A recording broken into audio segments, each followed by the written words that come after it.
Here's every question that was answered in the Obi-Wan Kenobi finale. First, they address why Vader tells Obi-Wan in the original trilogy, "When we last saw each other, I was but a learner. Now I am the master." They address this when Vader forces Obi-Wan in the pit and says, "Did you really think you could defeat me, master?" The wording of master is intentional here because it shows that Vader still looks at Obi-Wan as a master, which ties directly to the original trilogy to answer the question as to why he says, "Last we saw each other, I was but a learner. Now I am the master." Next, they address why Obi-Wan calls Vader Darth as if it's his first name in the original trilogy. They clearly address that Anakin is no more, that Anakin and Vader are seen as two separate people when Vader says, "I killed Anakin Skywalker." This gives Obi-Wan the closure that Anakin is truly gone when he says, "Then my friend is truly dead.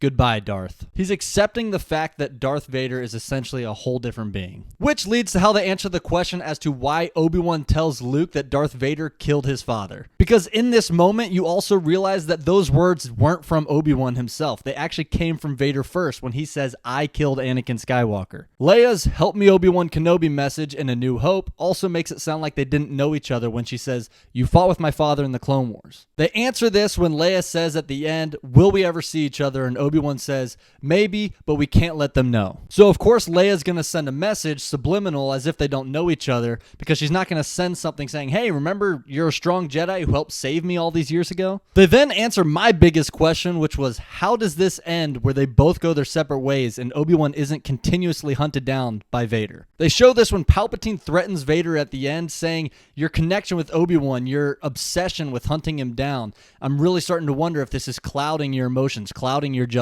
To which Vader agrees and says, "Obi-Wan means nothing to me. You're the only one I serve." Showing that Vader really needs to let go of his obsession with Obi-Wan because Palpatine doesn't like that their attachment is drawing them so close to each other. And finally, they answer the question as to where has Qui-Gon been? This might be my favorite question answered because Qui-Gon's response is perfect. He says, "I've always been here, you just weren't ready to see." I think this is bigger than him just seeing Qui-Gon physically. Not only did his mental state before prevent him from connecting with Qui-Gon, we see that it also affected his Force abilities, why he was so weak towards the beginning of the series, and why he was able to turn on his abilities so strongly towards the end. He's able to do this by getting closure that Anakin is truly gone and that his fall to the dark side wasn't his fault. He's also energized physically and mentally in the Force by finding a new purpose and protecting Luke and Leia. Let me know if I missed anything.